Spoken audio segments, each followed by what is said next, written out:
Welcome to Tabula Rasa, bitches. Hello. Hello. My name is Allie. My pronouns are she, her. And I'm Nick, and my pronouns are he, him. And welcome to Season 2, Episode 6 of Tabula Rasa, bitches. We're so glad you're here. We're so glad in Tabula Rasa. We should change the adjective out there sometime. You're right, yeah. Exuberant. We're fine with you being here. Oh, I like that. In Tabula Rasa, bitches, your co-hosts discuss and dissect Buffy the Vampire Slayer, a show that bonded them together so many years ago. In this episode, we'll be discussing Season 2, Episode 6, Halloween. And we have another extra special episode because today we are so lucky to be joined by a fabulous co-host, Colleen Hilton. Hello. Hello. How's Hi, it going? Colleen. Hi. I'm so excited to have you here. Colleen, I'm so excited to be here. Welcome. What are your pronouns? Where do you live? Tell us about yourself. What's your connection to the Tell us everything. Give us the share with the class. Excellent. Well, my pronouns are she, her. I live in Baltimore as well, not too far from our lovely co-host, Allie. And I like to do all sorts of things, mostly binge watching TV shows. And when I do get out of the house, food, I just like to go try new food. So those are pretty much my favorite hobbies. When did you first watch Buffy? Last year was my first time watching Buffy, actually. So, Oh, wow. Yeah. Okay, so still pretty new. Cool. Yeah. And you finished the series. I finished the series, and Ooh. I've finished the series again. Nice. Yeah. Yeah, it does that. Yeah, Doesn't it? it really does. Yeah, I did And this great folks, thing. I was to say, I want to say that like Colleen's a bigger fan than all of you because Colleen was so excited about the show that she actually asked to be a guest. And I was like, hell yeah. What a Yes. brilliant idea it was, Colleen. Just Brilliant inserted idea. myself right on in here. Yeah, I have just totally blown through all the episodes. I started over again when you guys released your first episode, and then I just kept watching. So it's can't go back now. Allie and I both have huge smiles. I feel like in this day and age, that is quite possibly what a lot of people will have done who started watching first season. Nick's friend Jordan, who came on as our first guest a couple episodes ago, she has been watching it for the first time along with the show. Nice. And we were like, we totally get it. If you cannot wait to for us to drop the second season, you can always go back and listen again. And watch again. Colleen, watch I again. want to know, you mentioned other TV shows. What is your, other than Buffy, which is clearly everybody's favorite TV show ever, what are your other favorite shows? 30 Rock, like hands down. Classic. Just constantly in a state of watching 30 Rock at any given time. It's on the Hulu somewhere along the series. We do Brooklyn Nine-Nine. I've tried to do that a couple times. Yeah. That was a good one. And whenever I need a comfort show, I always go back to a Gilmore Girls. You can't go wrong. Solid. Love My that. big sisters are huge Gilmore Girl fans. They talked about it so much they got even my parents into watching it. They're like, fine, okay, I guess we have to know what you're talking about. Yep. But much like watching Buffy, as you said recently, that it just you side a little bit more with the adults sometimes. Yeah. Definitely had the realization that I'm now the age that Lorelai Gilmore was at the first season of Gilmore Girls. So also starting to side more with the adults in there too. Yeah. You're all stupid children. What are you doing? There's a Buffy World podcast where one of them in the couple has never seen Gilmore Girls and one of them has never seen Buffy, and they're watching one and then doing, I'm going to shout them out on social media. They're Interesting. Good idea. Yeah. That's fine because they were out around the same time, so it is a not the first kind of pairing you would think of, but not Not the last either. not out of the world. Yeah. Cool. So shall we launch into the episode summary, Nicholas? I would be thrilled if you would launch into the episode summary. Okay, I can do that. As usual, we'll do our best to avoid spoilers, but beyond this point. But today we'll discuss this episode, spoilers and all. Gang, it's Halloween, which surprisingly means it's the quietest night of the year for the undead. The Scoobies would be relaxing, but they're bullied by Principal Steiner into babysitting the kids of Sunnydale while they trick or treat. The gang buys their costumes at a new place run by a mysterious Englishman called Ethan Rain. Xander saves money on a soldier's costume. Buffy chooses a noblewoman's costume to impress Angel, while Willow chooses a super scary costume, a ghost. But Buffy coaxes her into a more revealing outfit, but she chickens out and wears the ghost sheet over it. Ethan, revealing himself as a worshiper of chaos, casts a spell to turn people into their costumes. Buffy is now ditzy and powerless, Xander is a real soldier, Willow is incorporeal, and everyone else, except Cordelia, is a monster. Spike and his goons take advantage of the chaos. Angel joins the Scoobies, thank goodness.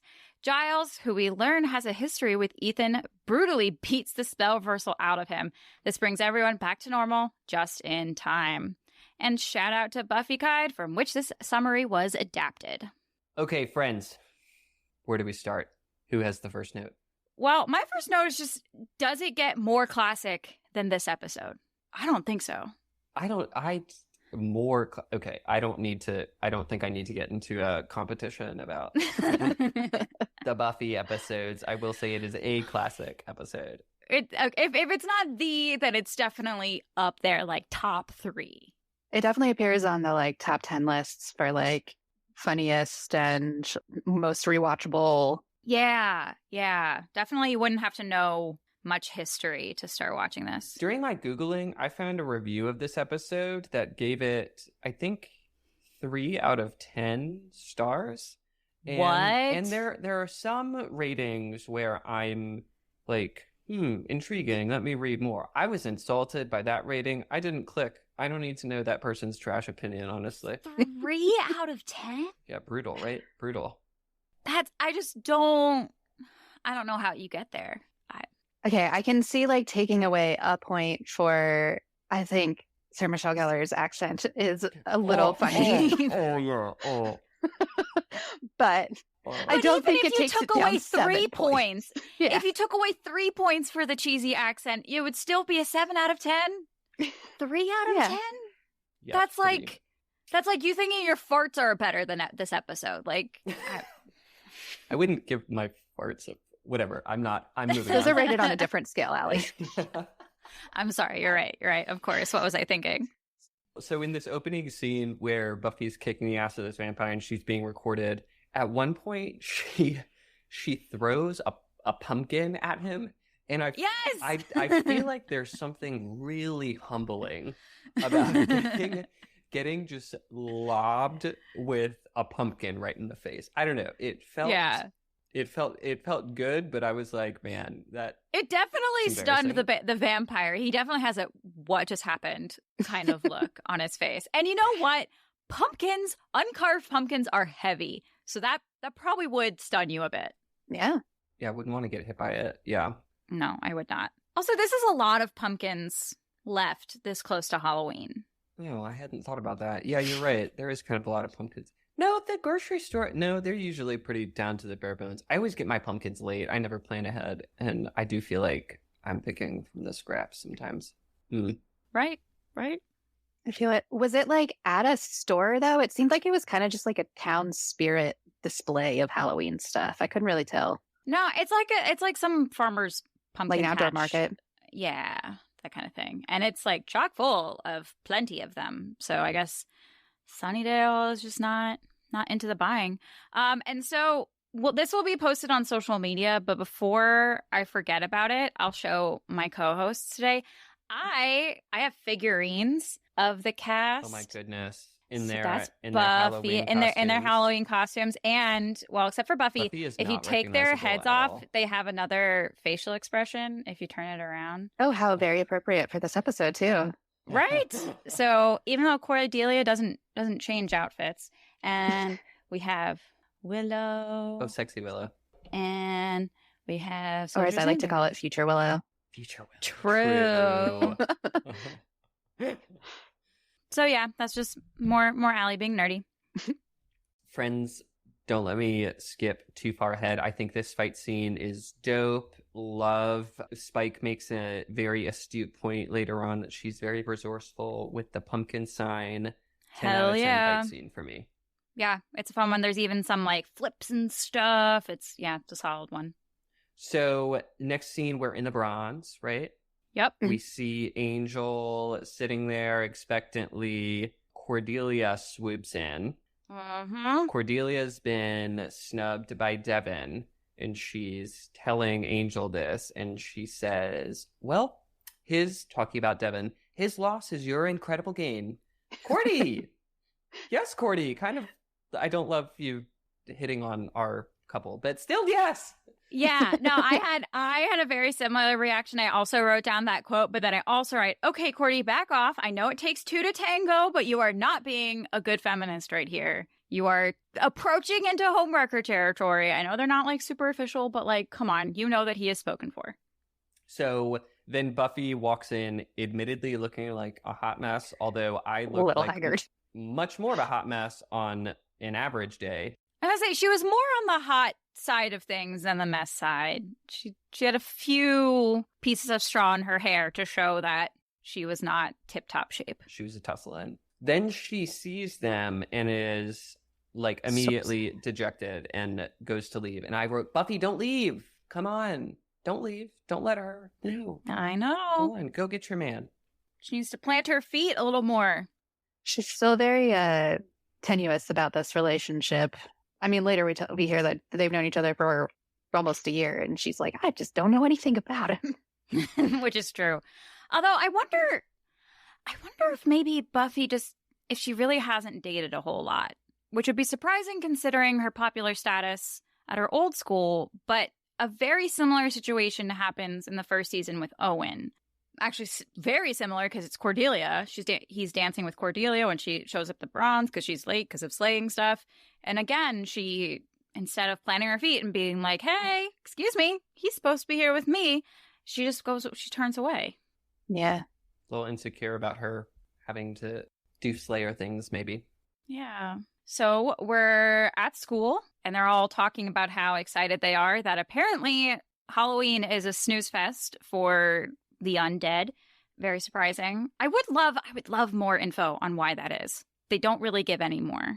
They reference it in Halloween's in the future, but yeah, they don't ever actually explain what is it. Why do people lie low? Right.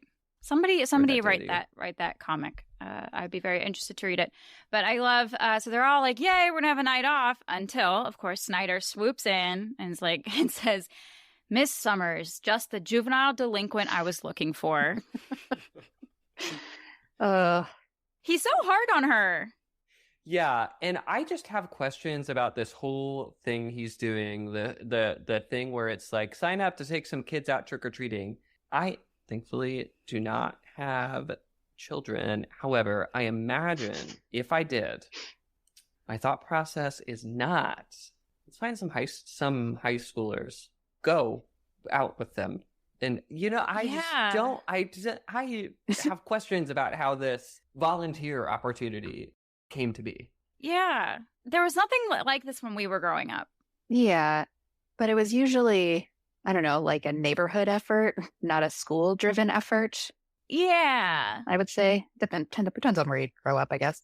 Yeah, that's true. But even then, I still feel like even if you weren't with your parents, maybe you were with your friend's parents or something. Like there was still like an adult with you, 16 under, 14 and under, whatever it was. Yeah. Yeah, go out with this stranger. That's fine. I mean, if I were an adult with children, I would absolutely take the opportunity if the school was like, we can send your child out trick-or-treating in a small group with one responsible high schooler. And I'd be like, give me the night off for free. Absolutely. Yeah, true. Yeah, you don't have to go. True. Yeah, that's true. Yeah, my kids should be shipped off very quickly. Yeah. I'd at first be concerned, and then I'd just be grateful for the I'd get over it, and then I'd get over it. Also, from the high schooler's perspective, from like community service perspective, 2 hours and all you're doing is taking them from house to house doing trick-or-treating. That's a sweet gig as far as community service goes. Yeah, easy peasy. Plus, you'll get candy out of it too. You can take candy from the little ones. And like really definitive time frame. That is the kind of service I definitely would have signed up for. Okay, friends, I've come around to this community service opportunity. Well done. One thing I haven't come around to yet is Buffy has this quote.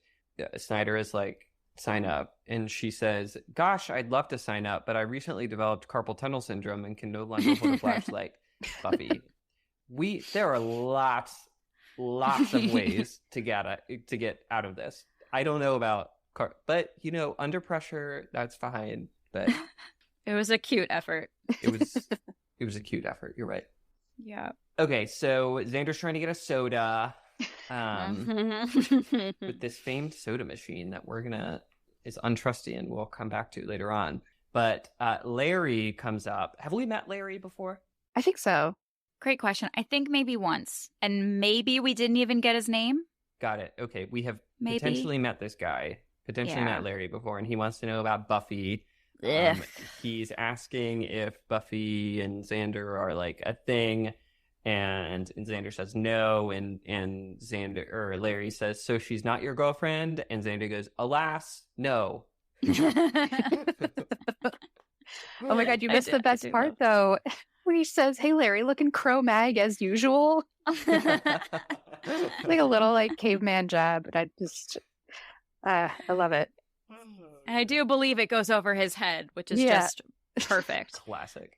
And of course, Xander is not happy with the way that Larry is talking about Buffy. Apparently, he's heard that she's fast, which feels like a very like old-timey, like 50s, like, oh, she's fast. Like, I don't know. That always seemed like a weird term to me, but I guess it makes sense. And so he's like, oh, yeah. Harris, what are you going to do about it? He says, I'm going to do what any man would do about it. Something damn manly.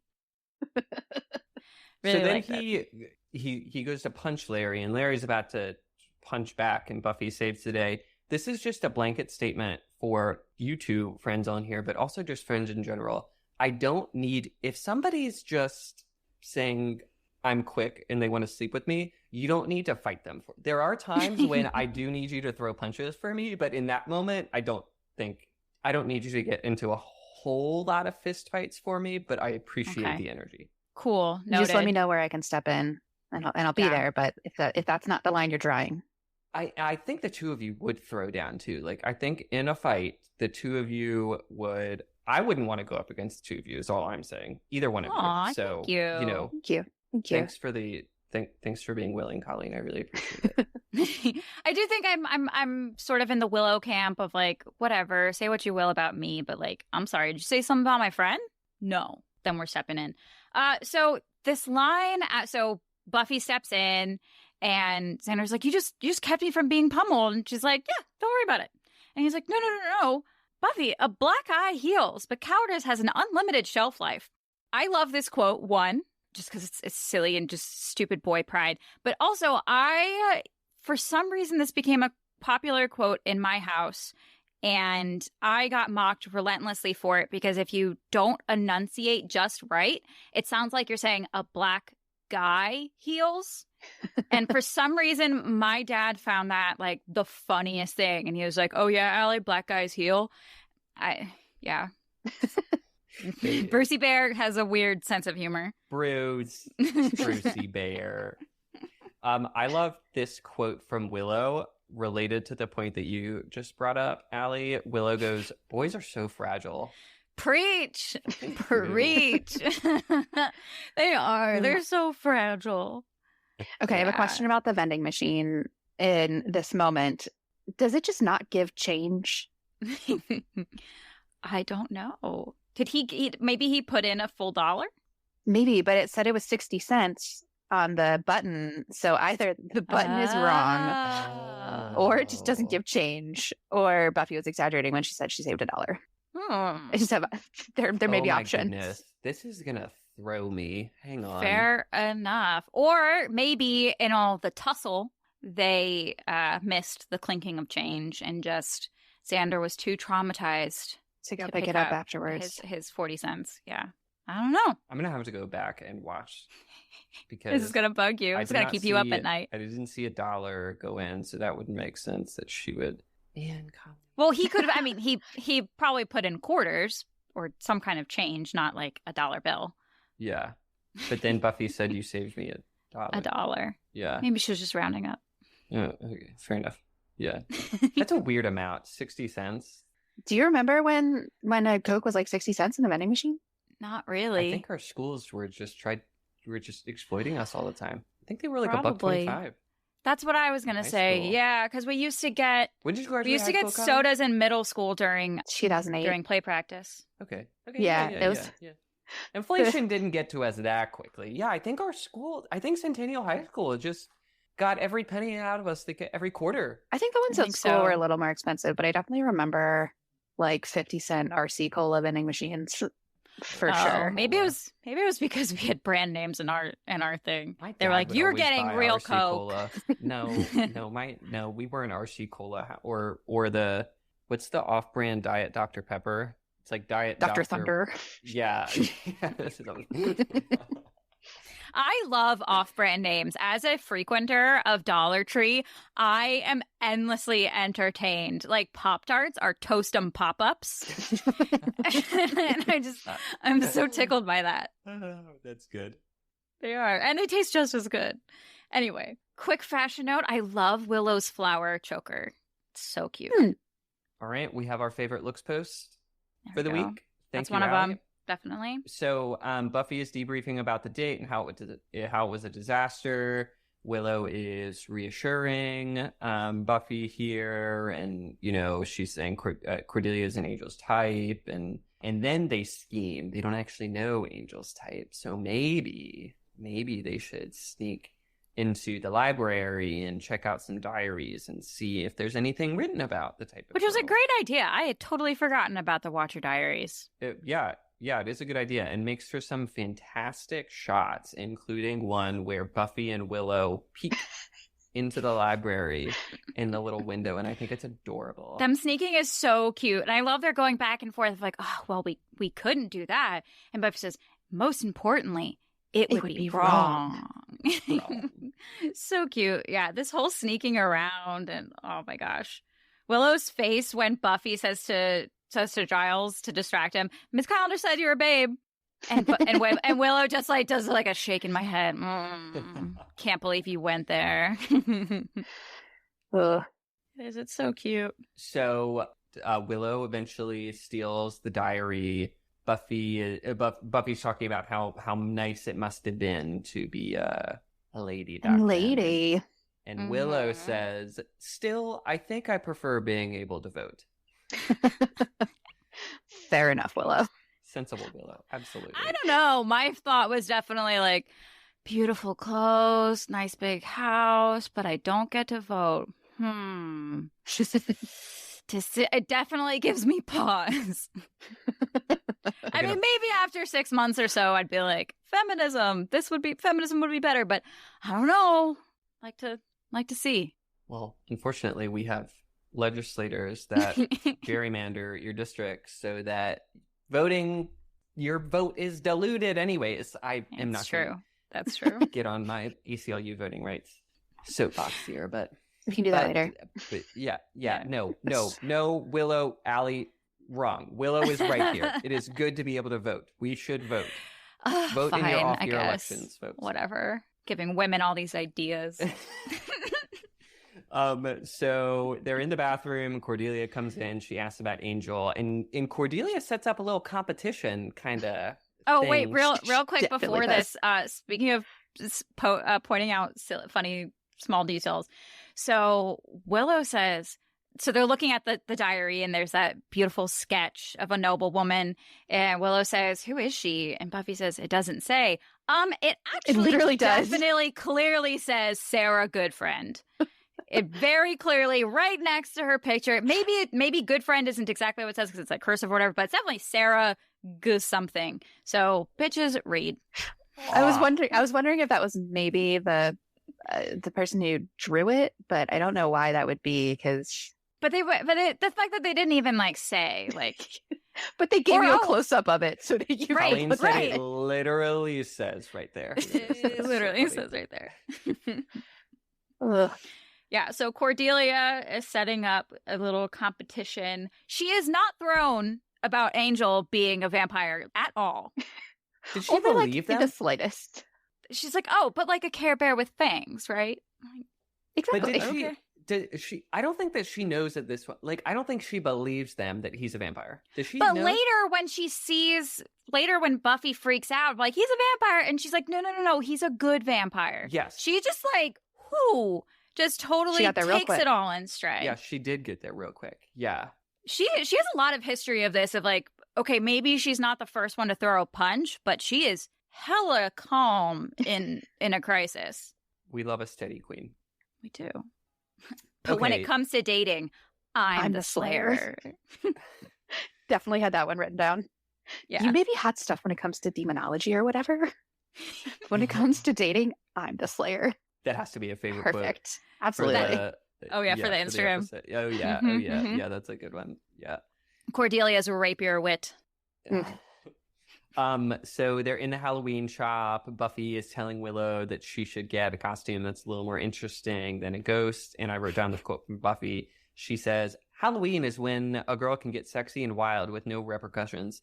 And I just hello, Mean Girls. I was just gonna say pre-Mean Girls by about 5 years. Yeah. Beat them to it. Also, girls can be sexy and wild whenever they want, but nice callback to a great, or call forward to an amazing movie. Also, it's, my head just goes to, well, depends on just how like sexy and wild you like to get. I can think of a few repercussions that could come from being sexy and wild. Like what?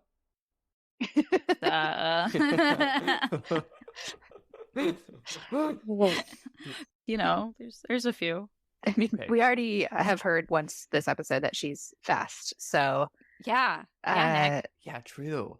She's already facing this kind of discrimination, and yet based off of nothing. Can you imagine if she actually went out and did things?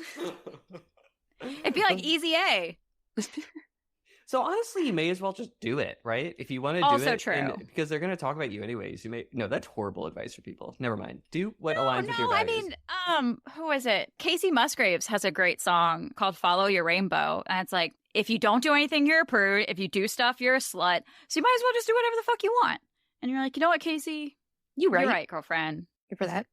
Okay, so in this shop, we meet Ethan, who's super interesting character that I'm going to have a lot to say about in future episodes. And he agrees, or he doesn't agree. He tells Buffy that he is going to give her this gorgeous gown that she couldn't possibly afford for free, and it's so generous. He doesn't say for free. He says a deal. Okay. Because a dress like that could easily in a shop be like $200, and maybe he's like, I'll give it to you for like $30 or something like that. I'm gonna make an offer you can't refuse or something. I don't know. Yeah. I have 100% had this moment with a dress. Nick, I already know you hate shopping, but Colleen, how are you when you shop? Have you ever had that like cosmic connection with a piece of clothing? I have, but it was probably 2008, a solid 10 years before I would meet my husband to be. And then, so I had no use for a wedding dress, but I still remember like exactly what it was. It's just after watching Say Yes to the Dress so many times, you go on Kleinfeld.com, you make an account, you're like saving all your favorite dresses. You can only save up to like 10, but they are still there like forever. Like they'll just like sit in your account. It's hilarious. But I had one that I was like, it was the one for me, but obviously 10 years ago is a long time. Well, 14 years ago, I guess, at this point. Wait, in what year did you, Jesse, did you say his name? Mm-hmm. In what year did you meet Jesse? 2018. And then you found the dress in 2008. Well, yeah. I didn't get it. Like but... yeah. God damn it, Jesse. What took you 10 years? Is he listening right now? Jesse, dude. She found the dress. Is he, to the episode. Is he going to listen to the episode? If he listens absolutely. to the episode, Jesse, report back on why you were 10 years late when your future wife found the perfect dress. I did a similar thing when I discovered the Alfred Angelo Disney-inspired wedding dresses. I still have a couple favorites. Who knows if they'd actually look good on me, but I think about them quite often. I actually, Allie, I hate shopping, but I had a similar kind of thing happen to me recently. I was somewhere and I found really spoke to me. It was a 7-layer taco dip that I just said, I have to take this home with me now. Yeah. And I did. It was great. Yeah. I'm here for that. Simple pleasures. Yeah. I Must be actually nice. do. So I think I have a better answer, because this is something that I actually ended up making that cosmic connection, and I still own them. So I spent so long looking for wedding shoes, and I had I don't know, I was like, I want to do something like kind of classic, but kind of funky, but everything I came up with was just so prim, or you want 6-inch glittery silver heels on your wedding day, or do you want this flat? I can't do a 6-inch glittery heel. I'm just not made for it. Yeah, I'm not about the 6-inch glitter. Yes, 100%. 6 inches. Yeah. So I had been looking for probably a full year by the time, maybe a little less, probably 9 months by the time that I found the ones, but I found them. They were on the Real, so they're a vintage pair. Ooh. So just everything I've ever wanted. Super unique. I can't even find anything about them. If anybody's really good at stocking old fashion pieces, help me out, because I want to know more about them. But they're vintage Louboutins, and they are absolutely fabulous, with clear around the top, and then gold kind of studs, and then white leather on the bottom, and a lucite heel with gold trim around it. Just perfect. Amazing. I am a shoe gal. I do love shoes. I did some deep internet searching after the first Pitch Perfect movie, and they have those wedge high tops in that last scene. I scoured. Of course, now they're the wedge sneakers are a lot more popular, but at the time it was very difficult to find, and I finally found them, and it felt like a lot of money. It was probably $40 or something like that from China or something, but I still have them. They are wonderful. They are super comfortable, and they go with everything. Nice. Love that. Cosmic connection with shoes. I love it. Yep. So we have Spike going over the footage of Buffy fighting the other vampire. And I just had the comment, see, this is what makes Spike so dangerous. He's not just willy-nilly, I'm going to kill a Slayer. He is studying. He is doing research. Just wow. And I do love his comment. That's what's called resourceful. He's correct. Yes. Yeah, very methodical. Yeah, you are wrong. He has a strangely charming and gross, Mm-hmm. but charming exchange with Drusilla here. Drusilla is being spacey as usual, and she says, "Do you love my insides? The parts you can't see?" My English accent is as bad as Sarah Michelle Gellar's. And Spike replies, "Eyeballs to entrails, sweet." I do. I love it. I love Which it. for vampires is probably pretty romantic. It is. It's I think it's romantic for anybody. But yeah, I think this is the first time of us hearing of Drew's visions. Yeah, I think we've gotten from her before that she is cosmically, she's she knew that the Anointed One had power. Although I'm still not clear on what power he had, but whatever. But yeah, she had the vision that the Slayer's gonna be weak, someone new has come. I think you're right. Yeah. Okay, but also, what is Drusilla on? Because I want it. Oh, so sweet, right? It's called having your spirit broken by a tormentor. It's called having a psychotic break. I kind of imagine that this is what laudanum is like. Been broken and like serious laudanum. Yeah. Yeah. But I mean, we find out later that her sire stalked her and drove her crazy. She already had the visions, which is why she was an outcast and shit, which is why she was vulnerable, and that's how she was preyed on. But yeah, she was not born crazy. I like the drugs thing more. We're going to go with that. That is more fun. Take your cannon out of here. She's on shrooms or something. Yeah. Just constantly. We could all have visions. Drusilla has. Whatever. Cut that out. That's terrible advice. Just hey, take half, wait an hour. That's just use responsibly. You will feel something. I promise you. You will. Don't have the other. Yikes. Please cut that out too. So Nope. we cut back to Ethan, who's doing his ritual. He apparently worships a dude named Chaos. Or maybe he just worships the idea of chaos. Whatever. So it has a different name that I don't remember. That's Janus. But that is the god of chaos. Got it. He's also the god of new beginnings and thresholds and stuff. I don't know if you got into that. I did a little bit of Janus research because I remember that.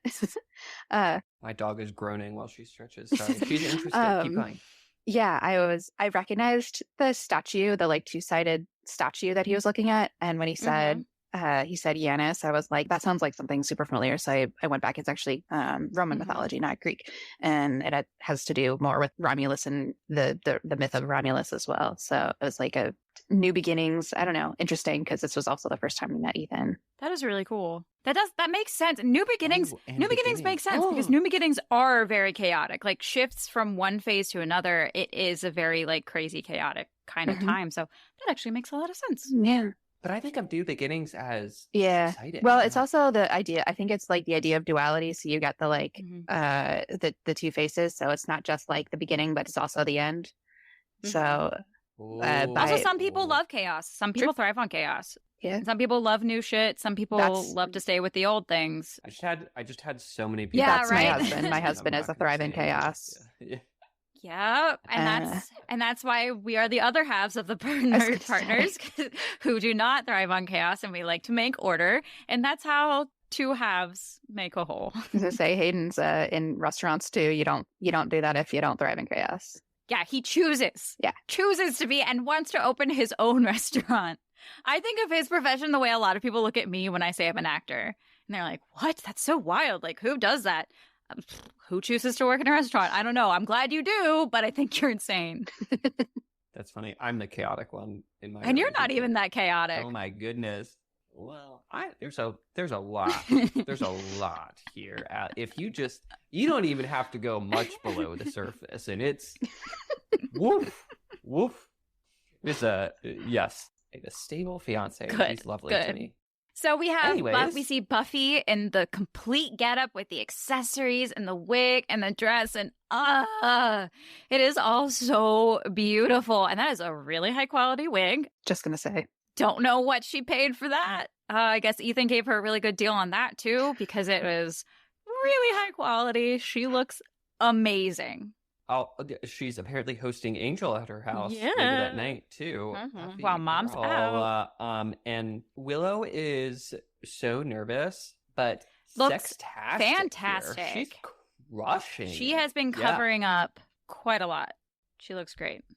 Oh, real quick, I have a question for you, Colleen. So, all right, going out, big night, maybe Halloween or some kind of like big event, and you want to feel like totally hot shit. Do you go luxe and poofy like Buffy, or do you go like revealing and like spicy like question. Willow? I go revealing and spicy. Nice. I love a luxe and poofy in a certain circumstance, but if I'm just like trying to go out on the town, I think I go a little sexy. I don't know. I love like a really deep V. Or like a low back, or that like the subtle sexy. Like it's not quite your whole. Allie, it's not like your ass is out, but it's that whole like suggestive, drawing your eye, that kind of thing. Just teasing a little, just a little. Yeah, definitely. How about you, Allie? We need your answer. I am getting more towards the Willow end, but I have for a very, very long time been more the poofy. I love 50s fashion with that like fit and flare with a petticoat. I feel amazing, and I just feel so right with a big poofy dress. That's true. I do feel good in a nice fit and flare. That is my go-to, like if I need a dress. But I think that I've tried to go. I'm really into the jumpers. I don't know. I like a romper. The rompers are so classy, and you can do so much with them. Speaking of the duality between beginnings and chaos, here we are. True. Got another one? Because you can have both dualities within yourself. Doing both one day. Absolutely. When Xander rang the doorbell to arrive, Prince Joseph Edward Mercer IV, who is now asleep, was not sleeping when he heard that sound on my computer. So I wrote, a doorbell rings and Joey barks. Very cute. Buffy says, I can't wait for the boys to be nonverbal when they Super see cute. you. And I think that is adorable and such a great way to hype somebody up. So Xander shows up. I love his complimenting of Buffy. Whatever. It's Duchess of Buffonia. Yeah. I renounce spandex. Exactly. I love it.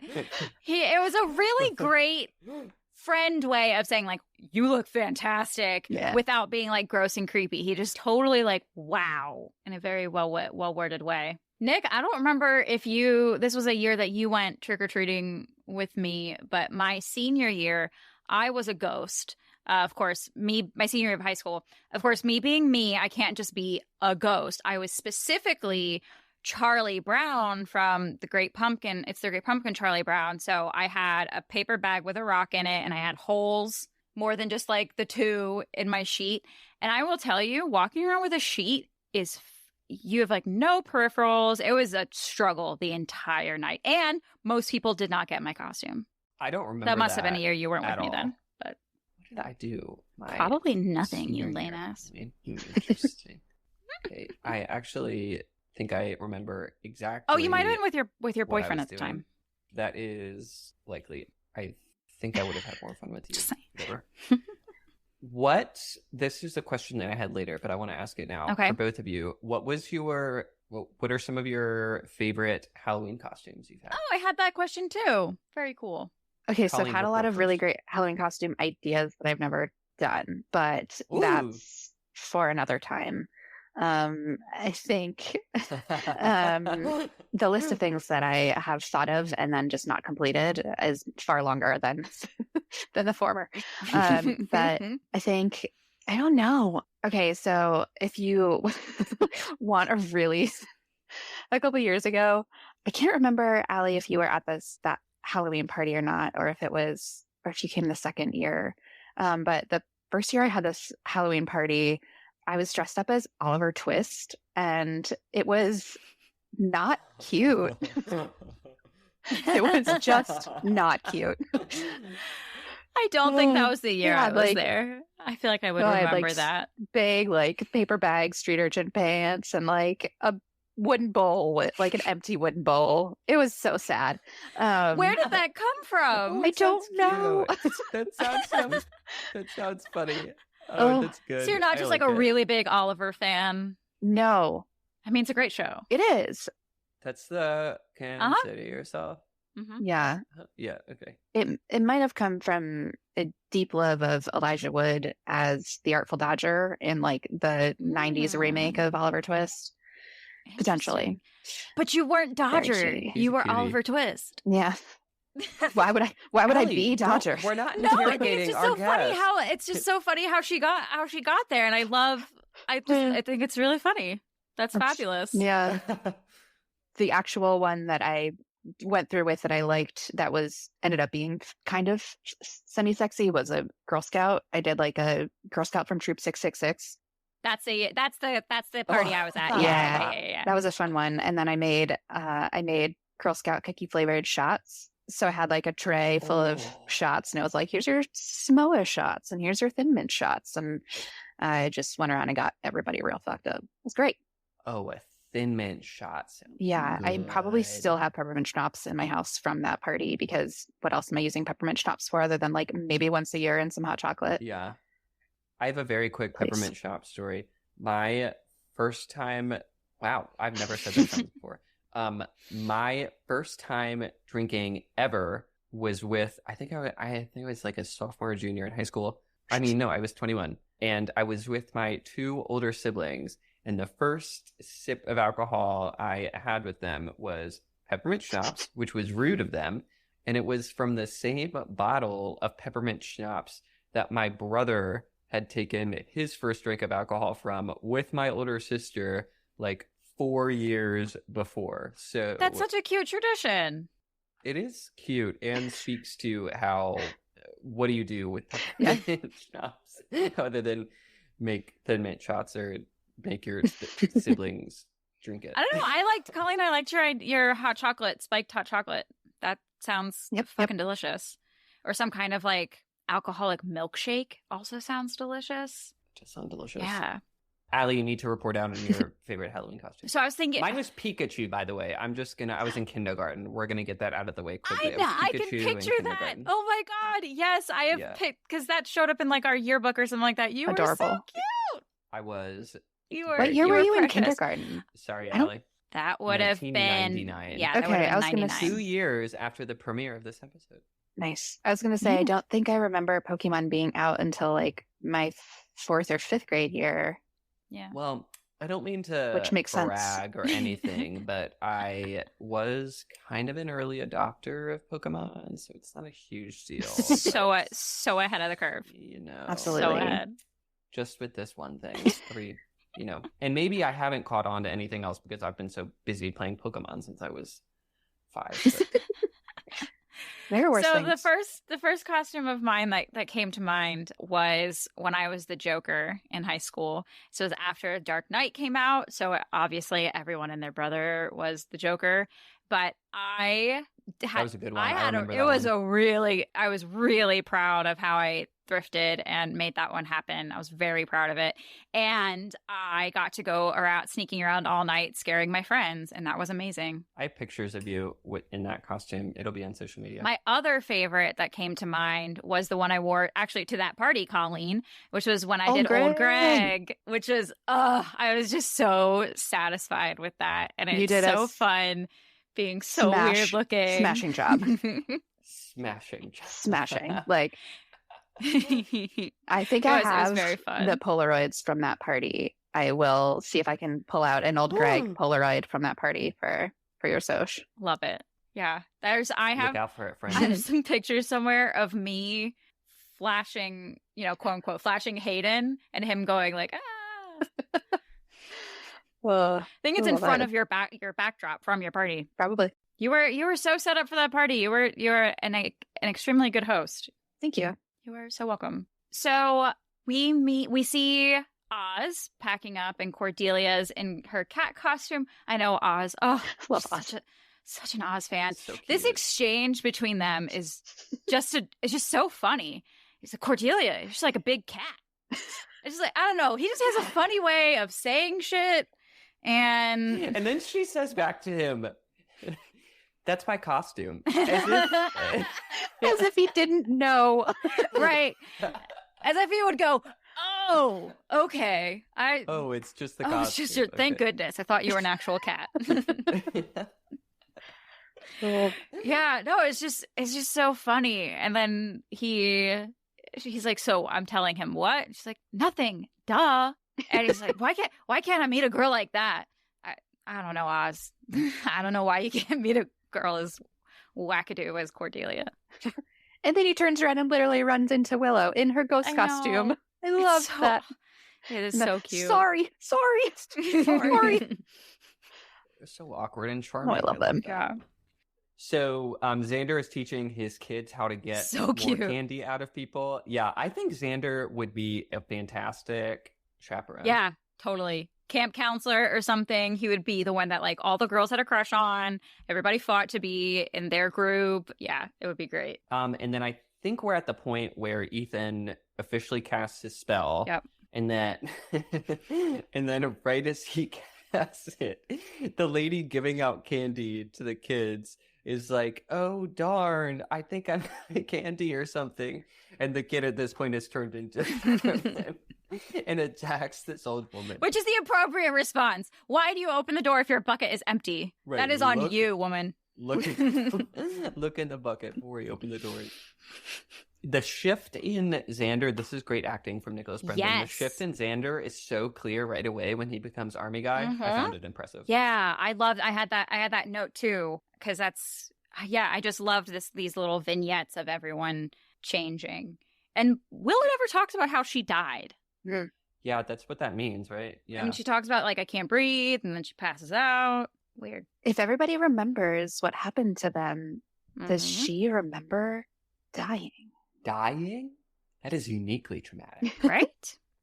Although I guess there's a point of asphyxiation where you pass out before you like actually die, but I don't know. It's just never visited.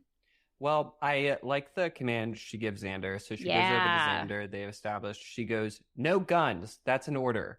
Good. Yeah. He immediately recognizes her authority, which is very interesting. As he should. As he should. Absolutely. But it was just like, he very much acknowledges, okay, she's in charge. She's giving the orders, blah, blah, blah, blah. And just very cool. So I think they decide that they're all going to regroup at Buffy's house. Mm-hmm. And then this is when I wrote that Sarah Michelle Gellar's English accent leaves a little bit to be desired. She says, I don't like this, and I don't like you, and I want to go home. And then she starts crying. Mood. Question, though, is she supposed to be British or is she supposed to be American? Like Southern American, 1775? No, because it was a little bit that, but also maybe a little 1800s mid-Atlantic, which is like sort of British, but not British, but proper. Wow, that is a lot more in the weeds on accents that I... Well, and if she was going for someone that Angel would like or would have known, that would mean she was Irish. So, yeah, I don't know what she was going for. Yeah. Maybe Ethan could tell us more about where the dress was actually from. I think the only reason my brain went America was because it was 1775, and I was like, that seems too intentional of a year to not be. It's a very specific year. Yeah, but her hair looked much better pre-transition. It did. It really did. Yeah. Why is that? Yeah. Someone took a brush to those curls, and they should be stabbed to death for that. This must have been a really fun change of pace, though, for her. Being just, like, ditzy and airhead and being helpless and stuff. Yeah, that must have been fun. So, I like Willow's line. She couldn't have dressed like Xena. Good point. True. Timely reference. So Xander hears screaming outside. Cordelia is being chased. She runs into Xander. Xander brings Cordelia back inside, and Willow is just assuming that Cordelia like doesn't remember like everybody else, and she goes, "We're your friends." Well, sort of. Well, also a definite moment of Cordelia checking out Xander when she says something about being cold, and he gives her his jacket, and there's definitely a moment of, oh, we're just gonna leave that. Yes. I will say, I wrote in my notes, tank top Xander. Mm-hmm. Yep. I'm pleased with. I'm happy with. Yeah. It's clear that this is a TV show because Xander Harris would be doing much better with the ladies with the body that he has. Just putting that out there. Yeah. I love this quote from Buffy. Feminism aside, she goes, "You would take orders from a woman? Are you feeble in some way?" I wrote that down too. I love that. Yeah, but it is. But like I said, it is interesting how he just like so quickly recognizes Willow's authority and just wants you to know I'm taking a lot on faith here. Fair enough. Xander finds a picture of the three of them, and he's like, "Oh, okay. I guess Willow must be right that we have amnesia." And then Amnesia Buffy has another funny line. She says, "I'm certain I don't have it. I bathe quite often." So cute. She actually has a few good quotes here. I wrote down two others. Yeah. She said, "I'm just meant to look pretty and someone nice will marry me," which was my goal in finding a man. And she says, "Fight these low creatures? I'd sooner die." I kind of respect it, honestly. Yeah, she has her principles. Whoa. Yeah, and then we have so Angel has joined them. He's surprised at the situation, and then a vampire breaks in. Question about that: how? Right? How did he get into? Because he was hiding in the kitchen. The back door was just ajar, but right. Angel says like, "I didn't leave that open," so clearly he just came in. They were all gathered, so how he would not have been invited in? Yeah, I'm gonna say that's a slip up. Yeah. Because it wasn't a demon. If it were a demon, different story. But it was definitely a vampire. Or if it was a kid who had been dressed up as a vampire for Halloween. But then it turns you into the thing. The rules might be different then, though. I don't know. if they get the knowledge of what their character is, wouldn't they get the rules too? If they're getting the fangs and all those things.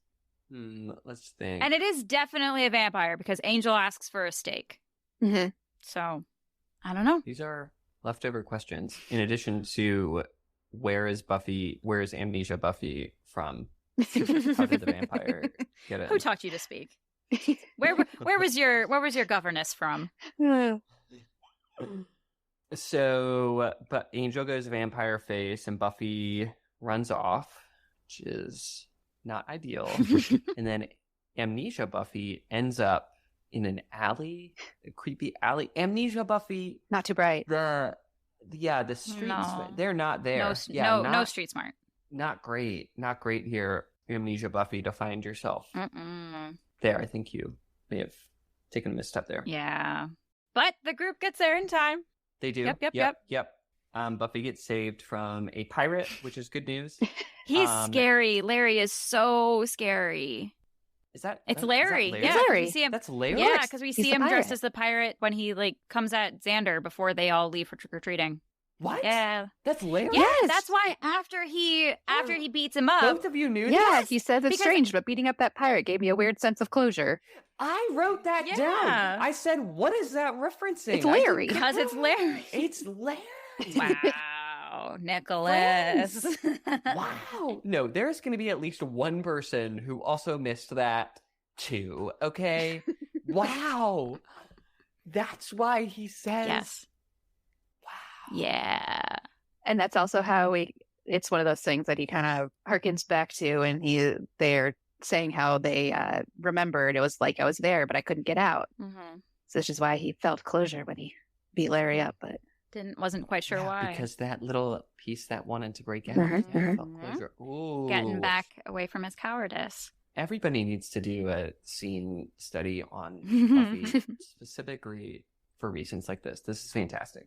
Okay. Giles and Willow have put together that Cordelia was the only one that didn't change, and they show up at Ethan's. Yep. There is in the background, while Willow and Giles are like walking towards the, I guess, back area of the store or whatever, in the background in one of the shots, there's a unicorn costume, and I am just so bummed nobody picked up the unicorn costume because I want to see that. That's true. We did see some dog people going around, so yeah, that's funny. That's I feel like there's a whole like alternate version or like side story of this episode where like some people turned into fun things, and so like they're like, I don't know what you're all talking about. We had a great time. Like I rode a unicorn. I was a cowboy. Like I got to be Pikachu. Right. Like I was Pikachu for a bit. Some people I bet there was one girl was a flower.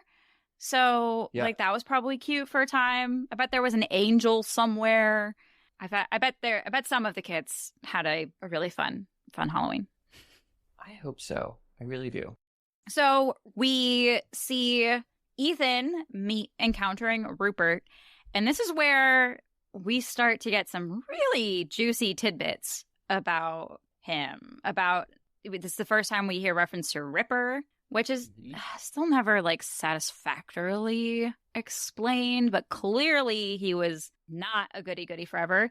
I wrote down this quote from Ethan: "I know who you are, Rupert, and I know what you're capable of." I want to know. Yeah, I know. I need the like Rupert prequel series. I need it. You've said that before, Allie. I think that's a great idea. It's an excellent idea. And he like puts the hurt on Ethan. Does that little jump kick to the side, like woof. He does. He is beating the shit out of Ethan. Yeah. But then I feel like Giles is like, tell me how to reverse it. He doesn't. He kicks him. Tell me how to reverse it. He kicks it. Tell me. And then he just gives it up. Yeah. There was, I guess. Well, Ethan, I think Ethan has he has a very strong sense of self-preservation. I think a lot of the shit that he gets up to is because he's like, yay, chaos and stuff. But he is all out for numero uno. I was kind of thinking he had his chaos if he was fun. Like he knew that shit hit the fan for a little bit, so he was ready to be done. Like I had my fun. Okay, you can end it now. I'm good. Yeah, now let's end it and make it chaos again when everybody realizes that's true. What just the happened. Fallout. I don't know. So many thoughts and questions about Ethan and Giles' relationship and just. Oh, I think they've touched dicks. They've been, right? Yeah. There is sexual tension between them. Coming from Ethan, at least. Even like, I don't think it was romantic, but the little tidbits that we do get about Giles's walk on the bad side. They touch dicks. That is what I said. But I definitely, the way that he talks about, like, oh yeah, we would, worship demons for fun kind of thing because we thought we were badasses. Like, I bet they had some orgies. Like, oh, there were definitely orgies. Okay. And who can blame them? No, not at all. Not at all. Hey, when we're summoning demons, why not? Right? Yeah. I mean, once you raise the bar to there, orgy feels like small potatoes. Yeah, feels like you've skipped over orgies if you've summoned a demon together, but you haven't had an orgy. It's a whole different kind of intimacy that I have yet to share with anybody. Okay, this made me wonder how. I've wondered this a number of times before, but how old is Giles supposed to be? Are we supposed to know this information, or are we supposed to guess this information? That's a good question. That's a really good question. He seems, especially like with a certain season 3 episode that's going to be a really, really good time. He seems to be about the same age as Joyce. Oh. He seems to be middle-aged, which of course is older now with, people living longer. But I think we can safely say he's late 40s, early 50s. Which is older for parents of high schoolers. Depends when they had kids. Asha's dad turned 50 when we were in high school. My dad turned 50 as I was graduating, but I was the youngest. I don't know. Interesting. How old what are your thoughts, Colleen? How old do you think he actually is? What are we led to believe? What are your thoughts on that question? I don't know. I was trying to base it off of how old I thought Miss Calendar was. But then I realized that regardless, he still just does have this kind of slightly nerdy, sexy older man vibe. And even if he is 10 years her senior, it's probably not that big of a deal. Yeah. Yeah, good point. That is a good point. And there's a little bit of like mental math you have to do because obviously everyone in this show, actors, are playing younger than they are. So it's like if they look 30, then they're probably playing 20. So if he looks 50s, he's probably playing like 45. 42 to 47. Yeah. And then So she's probably like 35, something like that. But she is definitely old enough that it's not creepy. Yeah. And mostly why I ask is like, when in his lifetime did these things occur? Like, when was his... I would say 20s. Okay. Or was he having demon summoning orgies while he was Buffy's age? Like his teens. Yeah. I wouldn't say any later than his 20s. Like, I would say he probably hasn't seen Ethan in like 20 years. Okay. Yeah. I get the impression that there's been decades. Yeah, like he shaped up, he had his come to Jesus moment, got his ass in gear, became respectable. Yeah. This is trivia. The statue that Giles smashes comes up in episodes in the future, including in this series' namesake. Ah, really? Sure does. So we'll see that statue again. And this moment where everybody is back to normal and Buffy says, "Hi, honey, I'm home." I just wrote in all caps, "Yes!" It is a great moment. And then just immediately kicks his ass. Yeah. Yes. Yep. So why do we think that Buffy doesn't stake Spike at this point? Because he runs away? Because she's prioritizing the kids? I didn't write it down, but I had the thought of sometimes they just do things. They get into these weird stalemates where it's like, I feel like we could have sealed the deal there. Yeah, it kind of becomes a Joker and Batman situation of like, you should have finished this by now. Maybe not this season, but in a few seasons, especially there are seasons to come where you're like, girl. Right? Like, obviously we as viewers love him as a character, but like, you were supposed to be saving lives. Come on, kill this guy. I wanted that too. Okay, so the day's been saved. Good shit. Cordelia makes one last attempt to hit on Angel. And Xander says, give it up, Cordy. You're never going to get between these two. Believe me, I know. Bitter Aww. much? Bitter. I love this moment when Willow is back in her body. She stands up and she looks at the ghost costume and she's like, no, don't need it. Yeah. Don't need it. I mean, she's already been through the hard part, which is other people seeing you. Mm-hmm. So she's already ripped off that Band-Aid. Yeah. And then we get that another delicious Oz moment. Who is that girl? That's the dream. That's the dream, that someone will see you and have that reaction. That's the dream. This isn't the first time we've had that from him this season, right? No. His first one's when she's an Eskimo. Yeah. Okay. So she's dressed up. I'm sorry. What is not? I don't think Eskimo is the right word. No, but it's what they said she was. The indigenous person. Yeah. Yes. An Alaskan native. Yes. Yeah. Something like that. Yeah. Then I guess second to last scene, Buffy is hosting Angel, and there's a really hot makeout scene. This makeout scene's hot. It is. There's one part of this I don't love. So Buffy, they're debriefing about like, oh, I thought that I was trying to be like the girls that you would have liked when you were human or whatever. And he goes, simpering morons, the lot of them. And just, okay. I don't need to pit the strong woman of Buffy against the other woman that Buffy was, Amnesia Buffy, who was equally as strong in some ways and knew what she wanted just as much as Buffy was. She knew that she wanted a man to take care of her, and that was like that. I don't need to pit these two women, the archetypes of women, against each other. I think you are being Crusader Nick and reading into this situation, because he was talking about the girls of his era. He wasn't talking about you an hour ago. He was saying that I think you're taking all of the bad things from this conversation instead of all of the good things, which is, this is why... I said the makeout scene was hot. I said it was hot. I'm not talking about the makeout. I'm talking about the adorable connection that they had, where she's like, yeah, she was being insecure and had, was trying to like impress him and stuff. And he's like, no, I like you for you. You're smart and you're interesting. Whereas those women of my time, like, they had nothing going on. Now, yes, there were reasons they probably weren't allowed to have things going on, but still, from his perspective, they were dull, they were boring, and he's saying that he's with Buffy for all of the reasons of who she is. I wholeheartedly love being with Buffy because of all the amazing things that make Buffy amazing. I just don't think that we need to talk down on other people to justify why we're with. I would say, to be fair, else. I think the whole idea was that she picked the dress because it like looked exactly like the thing that they saw in the drawing in the Watcher Diaries earlier.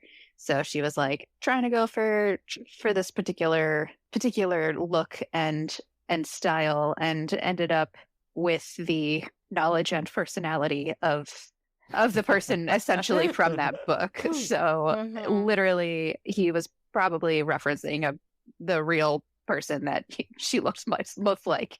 And let's be real, she wasn't a simpering moron, but she wasn't also the first one to the front line. She was pretty close. She was pretty close. I have to disagree with you, Nick. I don't think she was as strong as Buffy in certain ways. Like, no. I mean, if you look at Cordelia, who is not as physically strong, but you can tell she is 100% as mentally strong. Absolutely. She did not faint once. She took charge. She stayed calm. She wasn't happy about taking care of Buffy, but like, she did it. That is a great example of someone who is not physically strong, but is as strong in other ways. But this 18th century bitch, she was not strong. She might have been strong in the context of her time, so you don't know that. You're yanking this lady from the 18th century, expecting her to be as strong as fucking Cordelia. Feminism is that women can be shitty too.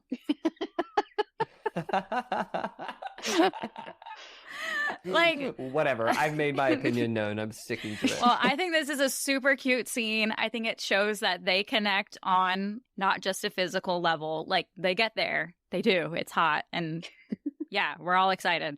But before that, they do have a very sweet back and forth. Full heart to heart. Yeah. And it is a little heart to heart. I think it's so cute. I will agree it's sweet. Thank you. That was very big of you, Nick. You're welcome. I'm feeling charitable tonight, Allie. Go over the last scene. So the last scene, you bitch. Giles goes back to Ethan's store. He sees it is all cleared out. Ethan, of course, got the hell out of Dodge, and he finds a card that says like "See you soon" or something like that, and it's his own little like store stationery that says Ethan's costume shop. He has very official stationery. He does. I noticed that. And like Vistaprint was not a thing at this time. So my thought was, is he running this con and like is this an annual con that he does? Or not con, but like trick that he plays, and it's just like, this was Sunnydale's year? Yeah, just recycles the branding in a different city. It seemed like a pretty intense spell to like go through once a year though. Or maybe he just has all that stock from like having a legit store, and then he used it as a front this one time. Well, curating a new that's quite the collection of costumes too. It was very official stationery. Be seeing you. That's what it was. Be seeing. Is a flirty way to say. I'm just saying the sexual tension is back. He could have said, "Watch your back." He could have said, "Sleep with one eye up." I don't know. True. It was playful. It was definitely playful. I don't know about sexual. I don't know about sexual tension, but it was definitely playful. Listen, I have my conclusion. I'm going to find evidence to support it.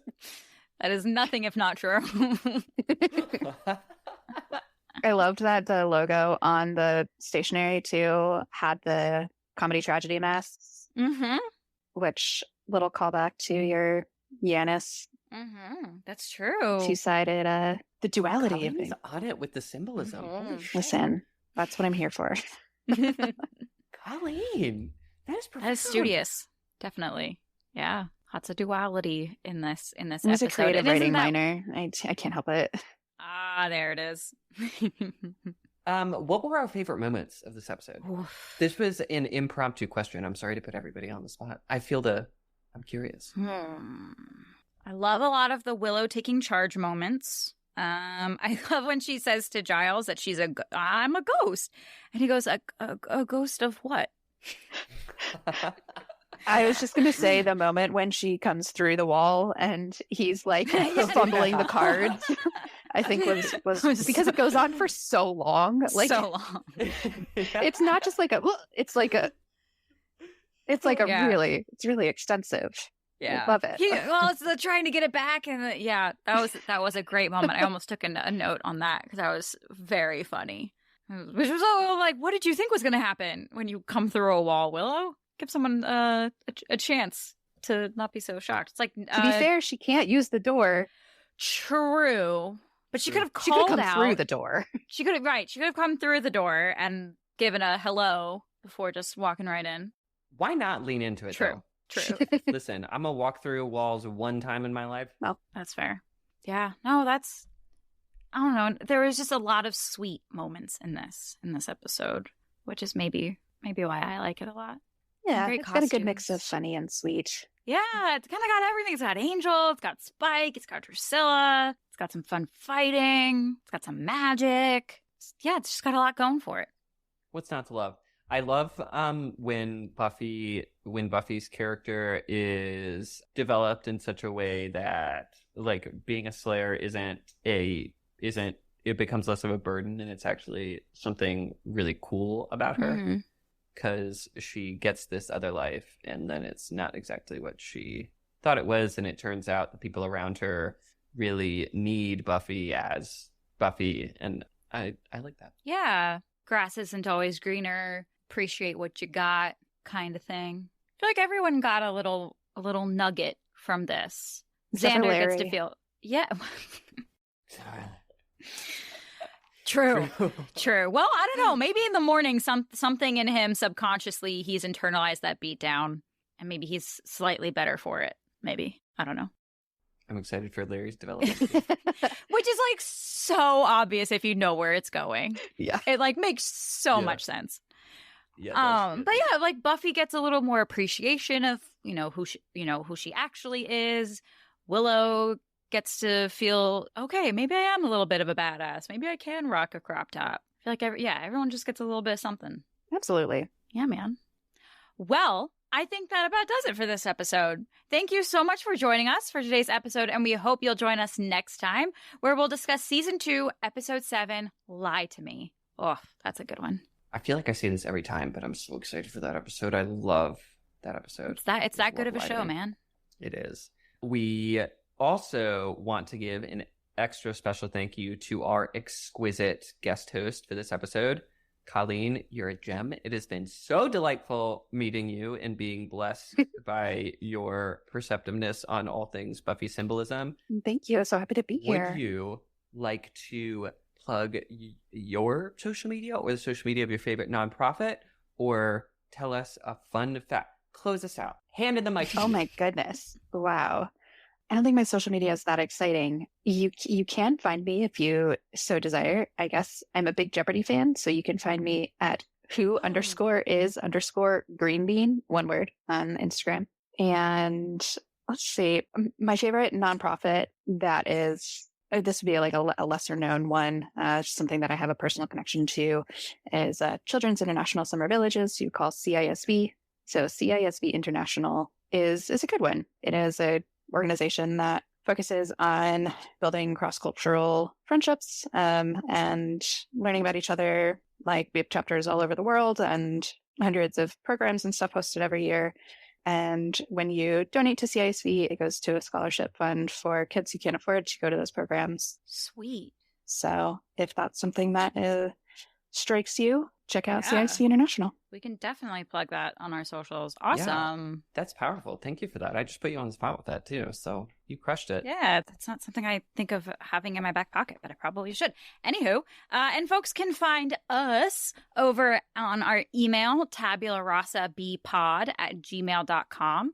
That's tabularasabpod@gmail.com. You can also say hello to us on Twitter, Instagram, or Facebook at Tabula Rasa B Pod. And we'd be so thrilled if you'd leave us a rating and review wherever you listen to podcasts. That's super helpful for us growing as a show, hopefully growing into a thriving community and all that good stuff. And Allie, I'm going to demand that you plug your social media. You are so demanding. I can be found at... Okay. I can be found at DaughterPick on Twitter and Instagram, DAUGHTERPICK. And I can be found at Future Black Cat on TikTok. And if you'd like to throw some money my way, help me afford agent meetings and makeup and travel and all those good things, you can go over to buymeacoffee.com/Allie-Press, ALLIEPRESS, or you can straight up Venmo me at Allie-Press. That's that. How about that? Thanks for indulging my demands. Always. Very generous of you. All of those social media handles are going to be in the description. Colleen and Allie, the two of you better never change. I hope you make some proud choices. Always. Goodbye, everyone. Make proud choices. Bye-bye. Bye. Bye. Tabula Rasa, bitches, is hosted by Allie-Press and Nick Mercer, with music by Inflaton Cult, artwork by Charlotte Fleming Design, and consultation by Evo Terra.